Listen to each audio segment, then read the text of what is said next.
You didn't disappear. That's what makes this so uncomfortable. You didn't go somewhere else. You didn't quietly exit the rooms you used to fill. You didn't slip out of the memories of the people who once looked at you with something close to belief. You stayed, and they watched. That's the part nobody prepares you for. You think weakness is private. You think it happens inside you, in the dark, where nobody has access. You think the slow softening of who you are is something only you feel at 2 a.m. when the performance is done and the mask finally comes off. But it was never private. It was never just yours. The thing I'm about to name, you already know it. That's why it stings. The people around you, your family, your friends, the ones who once watched. You move through a room with something close to admiration. They've been watching quietly, without making it an event, without staging a confrontation or writing you a letter about it. People rarely do that.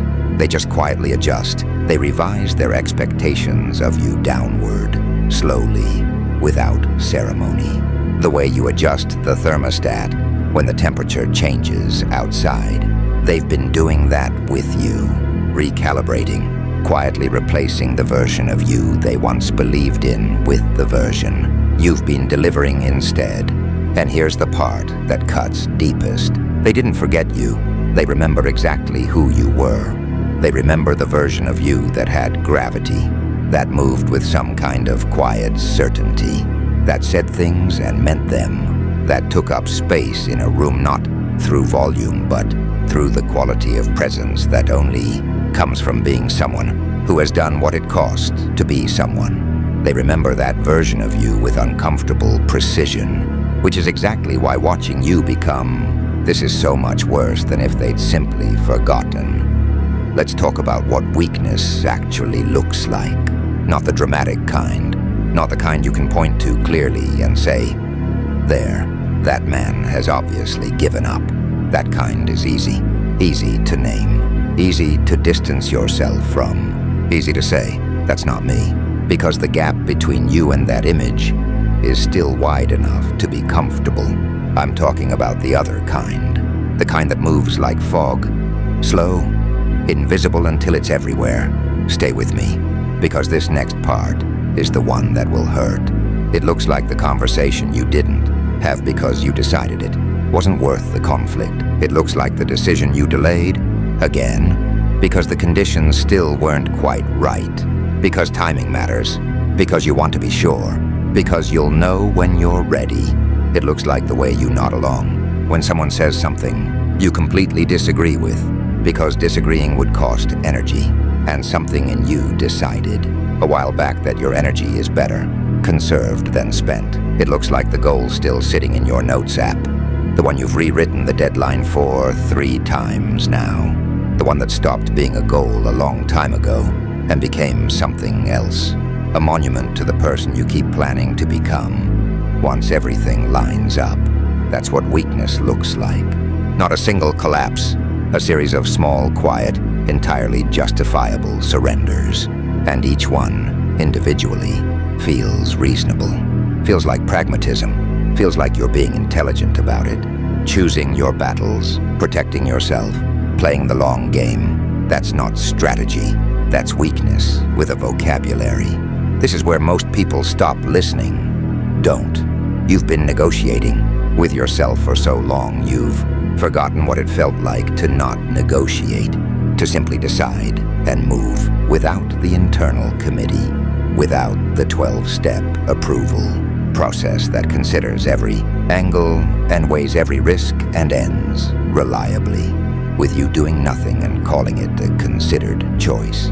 There was a version of you who didn't operate this way. You remember that version, faintly maybe, but you remember. The question is whether you remember it clearly, enough to be honest about the distance between then and now. Think back to when the shift started, not the year, not the specific date, the kind of moment. It probably wasn't dramatic. There was no ceremony marking the transition, no point where you consciously decided to become less, no morning where you looked at yourself and said, "Today, I choose softness. Today I choose to stop requiring things of myself. It didn't happen like that. There was just a moment where something was hard, and you moved away from it. And moving away felt like relief. And because relief is a powerful teacher, you moved away from the next hard thing too, and the one after that.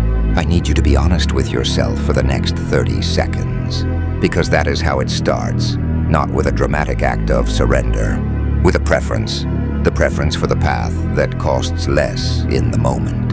And that preference, repeated quietly, without announcement, becomes a habit. And a habit, over enough time, becomes a trait.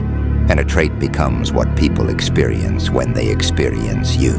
Maybe it started with a relationship that was asking for more than you felt capable of giving, and instead of growing to meet what it was asking for, you went quiet. You got smaller. You told yourself it was protection. Maybe it was a version of your work, a direction, an ambition that required you to risk something real, something you couldn't afford to lose if it didn't work out, and you stayed where you were, and kept staying, and renamed the staying as patience. Maybe it was something smaller than either of those, a room full of people where you had something worth saying, and you swallowed it, and noticed the swallowing was easier than speaking, and started doing it more frequently, until silence became your default, and you called it being measured. That's where it started, not with weakness, with the preference for avoiding the cost of strength. And that preference, practiced quietly, across enough moments, becomes who you are. Sit with what I just said. Don't move past it yet. You didn't become this because life was cruel to you. You became this because you repeatedly, consistently, almost without noticing, chose the easier version of every choice. And because each choice was small enough to rationalize, you kept a flattering narrative about yourself running in the background. The one that says you're still that person, still capable, still intending to get there, just waiting for the right moment. The people around you stopped reading that story a long time ago. They're watching the one your behavior is actually writing, line by line, day by day. And those two stories, the one you tell about yourself and the one your life is producing, are no longer the same story. And here's the part nobody talks about. Let me be specific about what this has cost you, not your potential. That language is too abstract to land anywhere real. Let me name what's actually gone. It has taken the experience of trusting yourself. That might sound small. It is not small. When you stop following through on what you tell yourself you're going to do, even in private, even in the promises that no one else witnesses, something inside you calcifies.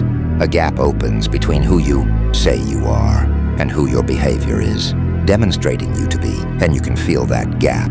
Even when you're not directly thinking about it, you feel it. It's why there's a hesitation in you now where there didn't used to be one. Why you second guess in places that used to be automatic. Why there's a low, dull unease that follows you through your days that doesn't have a name you can put directly on it. That unease has a name. It's the gap, the distance between the story and the evidence. What I'm about to say will make you uncomfortable. Good. It has also taken the way others experience you, not your reputation. That's not the thing I mean. I mean something quieter. The way a room adjusts when you walk into it. The way people unconsciously lean toward someone who has built themselves into someone, or don't, because they've learned without being told that there's not much weight behind the words, the kind of presence that isn't performed and cannot be faked. It's accumulated, slowly, through the practice of being someone who does what they said they would do when doing it was difficult. You had some of that once. You can feel where it used to be, and the people who have been closest to you, who loved you most, who looked at you longest, who once told themselves a story about who you were going to become. They're still there. They haven't left. They haven't staged an exit or delivered a verdict. But something in how they look at you has changed. Not contempt. Most of them aren't capable of contempt toward you. Something quieter. Something more like a sadness that's become familiar. Like they're still there, still hoping, but they've stopped expecting. They've revised their expectations of you downward so many times that revising has become the habit. That's what this costs. Not the future you can't see, the present one. The room you are in right now. The faces of the people who are still watching, still waiting, still hoping, but with less certainty each month that what they're hoping for is actually coming. Most men skip past this part. That's exactly why nothing changes. They didn't forget you. They remember exactly who you were, and they are quietly, patiently, with a kind of love that refuses to announce itself, waiting to see if that person ever finds his way back. So let me ask you something, and I need you to stay inside the question, rather than reaching immediately for an answer, because the reaching is itself the avoidance. Who are you right now? Not who you were, not who you plan to be, not the version of yourself that exists in your intentions, in your notes, in the conversations you have with yourself about what your life is going to look like when you finally get serious right now, this week, the way you actually moved through the last 30 days. Who is the person your behavior has been producing? You've heard everything I've said before. You haven't heard this because there is a difference, a real and measurable difference between the story you hold about yourself and the evidence your life is generating. And if you're willing to be truly honest, the kind of honest that costs something, the kind you've been avoiding because the cost is real, those two things are not the same anymore. The story says you're a man of standards. The behavior says you'll renegotiate those standards when the cost of holding them becomes inconvenient. The story says you know what you want and where you're going. The behavior says you've been deferring that direction for so long that you're no longer certain. You can still feel it clearly. The story says you're someone people can count on. The behavior says you've been quietly, consistently, just slightly, in ways you can always explain. Less than what you said you'd be. Not in dramatic ways. In the ordinary ways that don't trigger alarm bells, but that accumulate over time into a verdict. Because that's what subtle weakness does. It doesn't break things dramatically. It relocates you, inch by inch, without ceremony, from one kind of person to another.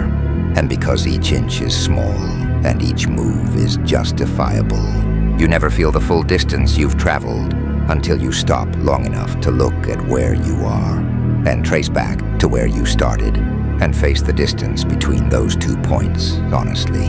The thing I'm about to name, you already know. That's why you've been avoiding looking directly at it. So here's the question I am actually asking. If the people who know you best, who have not heard your plans, have not read your intentions, have simply observed how you've been moving through your days for the last year, if they had to describe you honestly, with no obligation to protect your feelings, what would they say? Not the version of you they still hope for. The version of you you've been delivering. Don't answer quickly. Let that question find somewhere specific to land inside you. Because the answer to that question is closer to the truth of your current situation than anything. You've told yourself about it. I'm not going to tell you that everything changes the moment you decide. That's not this. This is something quieter, less cinematic, more honest. This is just the moment where you stop moving past it. Because you know what the thing is. You don't need me to name it for you.